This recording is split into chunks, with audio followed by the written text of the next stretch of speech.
Hello, my name is Sam Sharp and I am a student at the University of St Mark and St John in Plymouth. This is my presentation regarding the issue of racism, specifically within the sport of football. What is racism exactly? Kivau defines racism as pervasive, deep-rooted and long-standing exploitation, control and violence directed at people of particular skin colour.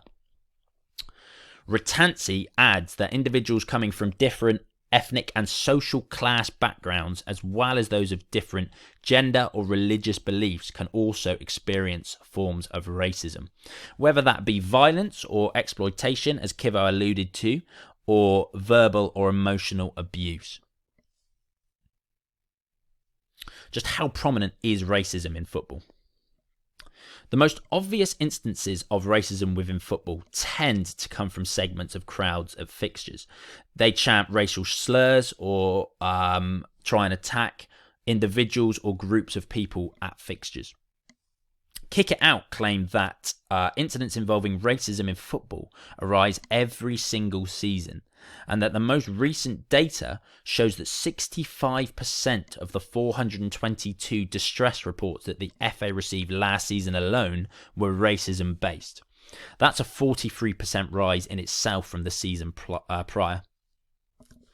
Cleland and Cashmore believe that suggesting that this is the only form of racism within football would be naive. According to the English Football League, otherwise known as the EFL, only 5 of the current 116 managers in the top 5 professional leagues in England are not white males. One of those being of Asian descent and the other 4 being black males.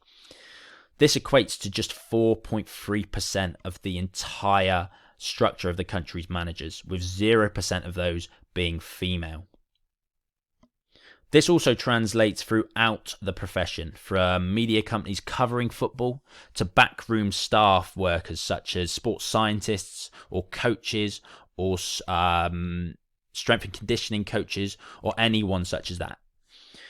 This also continues through to positions of power such as board members or club delegates. This is very suggestive of an institutionalized acceptance that white males will be provided with more and stronger opportunities than those with different skin colors or genders. Sociological factors involved. This spike in racist behavior within football could be linked with some long-standing sociological factors. Perhaps fans are merely participating in labelling, which is the act of judging others based on characteristics such as skin colour or gender. Or in more serious instances, examples of racial hatred within football could be fueled by certain ideologies, such as white supremacy, which has plagued football in countries such as Italy or Romania for decades.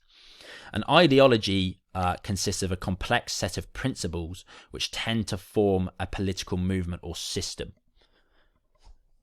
These principles tend to be inherited from older generations of one's own family or things picked up from a very young age.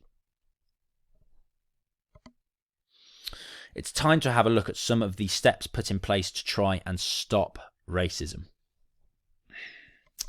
In 1993, Let's Kick Racism Out of Football, now known simply as Kick It Out, formed as an organisation that looks to report and provide education and awareness of racism in football.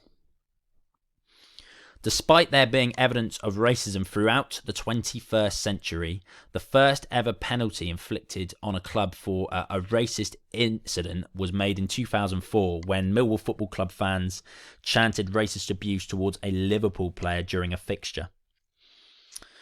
This was the first ever financial penalty given out to a football club or an individual ever on record. Since then, dozens of fines have been handed out to clubs, fans and players alike. In 2008, The European Football Association, known as UEFA, began their Respect campaign, which incorporated famous and successful footballers who were the icons and heroes to people worldwide, and they would be incorporated into there to spread the message of tolerance and act against racism in football. This would be through things like television advertisements or even speeches given out before fixtures. Last year in 2019, the World Football Organization, known as FIFA, gave referees more power and responsibility to directly approach and deal with acts of racism at games. This included sending out stadium warnings via the person on the microphone. They could also postpone the game temporarily if needed, and even abandon the fixture if the chanting did not stop. Some of these measures have already been used, most notably when England had to momentarily pause the game in their fixture against Romania. But as of yet, no players or no games have been completely abandoned likely because players have the concept of obligation towards completing fixtures. How effective have these steps been exactly? Kick It Out have launched multiple successful initiatives targeting foundation phase education, trying to enhance the values that many young people possess. It is their aim that perhaps this generation of football fans may not be able to get their mindset changed, but the next generation could incorporate stronger values and tolerance worldwide through education. Mass media coverage, including that of UEFA's Respect campaign, has significantly increased the attention and awareness that racism and its prevalent issues bring to football, which has led to stricter legislation given out and arrests or bans of culprits found guilty. As previously mentioned, since 2004, when Millwall were the first club to be fined, many fines have been administered. But Cleveland and Kashmir acknowledged that this has barely even deterred specific areas of fan bases, as incidents of racism continue to arise and cause problems every single season. Here we have a small activity looking at some of those fines given out within football. In the thought bubbles, we have 4 different incidences which happened within the last decade or so. And in the circles, we have 4 different fines given out to the players and clubs as a result of these incidences. As you can see here, top left, we've got Millwall fans involved again chanting racist abuse in a game against Everton. In 2011, Liverpool striker Luis Suarez racially insulted Manchester United defender Patrice Evra in an incident that caused a worldwide media storm. At the bottom left here, for Euro 2012, the international tournament, Denmark striker Niklas Bentner revealed his branded pants during a goal celebration. This was purposely done. And on the bottom right, we have Huddersfield Town, including the name of a betting firm on their kit just for a pre-season friendly. It wasn't actually on the kit for their actual season campaign, but for this one game, they incorporated that brand onto their kit.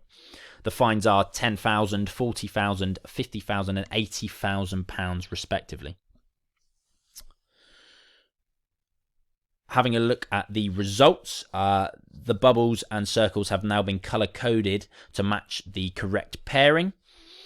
As you can see, the largest fines were given to the branding issues, whilst incidents of racism resulted in fines as little as £10,000.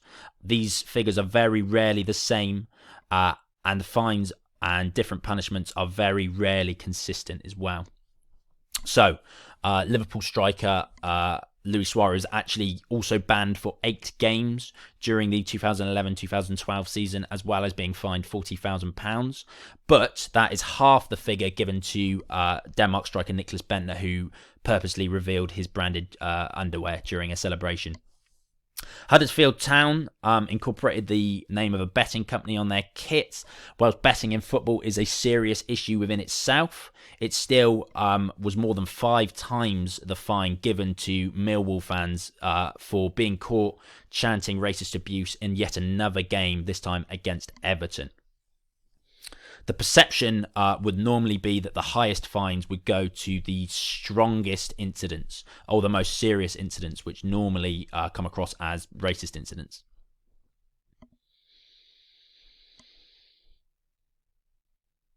What can still be done? Many players, pundits and fans have called for a significant rise in the amounts of fines that are given out for racism and some consistency surrounding those fines. So they would like more fines to be handed out. They would like the fines to be of a larger amount, and they would like each fine to be consistent alongside each other. Perhaps an effective way at avoiding racist incidents would be to fine clubs worth hundreds of millions of pounds, as many of the Premier League, the top tier in English football clubs are. It would be to fine them a chunk of money that they really would not be happy to part with, and make that a minimum fine for any case found guilty. The larger the fine and the larger the punishment, the more likely that some clubs are, or some fans of clubs are, to avoid partaking in racist incidents. Bradbury believes that racism would become a stronger priority, and that it would also become less of an issue if more individuals from ethnic minority backgrounds with natural life experiences of racism were hired into positions of power within football. This, as we highlighted earlier in the presentation, is really lacking within football as a working organisation. Casimiris even alludes to harsher punishments away from money, such as points deductions for teams in a league, or even suspension from competition. The same source cites the problem that it's actually very difficult to distinguish who is who in a large crowd of people, and that there is essentially nothing that would stop rival fans with alternative motives accessing the stadium in order to pretend to be fans of another team and cause trouble to purposely trigger those sanctions. So, in other words, it would be a good idea to impose these more serious sanctions, such as banning teams from competition or deducting points. But if a team such as Liverpool were close to winning the league as they are now, and a rival team were points away and needed Liverpool to be deducted points, technically there would be nothing stopping those fans from entering the stadium, imitating Liverpool fans and causing trouble, not to be racist, but with the specific aim of causing Liverpool trouble in other areas of football through racism. This idea means that the process of revision and criteria for sanctions would have to be determined in detail in order to keep up consistency.